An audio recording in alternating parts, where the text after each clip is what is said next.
It's the Line Makers on Sporting News.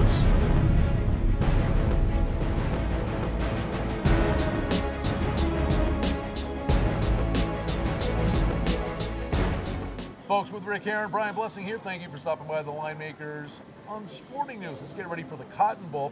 Texas A&M, Oklahoma, game to be played at Jerry's World. I'm confused. You know, the Cotton Bowl used to be in the Cotton Bowl. Well, the Heart of Dallas Bowl's in the Cotton Bowl, but the Cotton Bowl's in there. Whatever. You know what I'm getting at. Texas A&M, Oklahoma. Game opened 5. Texas A&M's down to 3.5. We may see threes, I think, as well, Rick, but the total on the game is up there 72. Story, of course, for Texas A&M, they've got the Heisman quarterback, an amazing season for a freshman. But guys win the Heisman, and then they get to the bowl games, and then what happens after all the talk shows? They haven't done too well in bowl games, especially if you look at, there's a stat out there, Brian, that if the team they're playing has won their last 2 games going into the bowl game, meaning they're a quality football team, Heisman winners are 1-11 straight up in the bowl games. So this is a great matchup for. And they're old rivals. Right, yeah, they're former Big 12 rivals, and it's just a great game. Manziel, what can you say? I mean, the season he's had has been unbelievable. But like you said, he's been on a banquet circuit for a month after winning the Heisman. Oklahoma, on the other hand, won their last 5 straight to get to this point. We're left out of the BCS because Northern Illinois moved in at number 16. A&M was left out of the BCS because there were 3 SEC teams ranked higher than they were in the final poll. But those 5 wins for Oklahoma were all quality wins to close the season. They beat Iowa State, Baylor, West Virginia, Oklahoma State, and TCU to close out the season. Now, recently, Stoops has kind of turned it around. But, you know, we're going back 5, 6, 7, 8 years.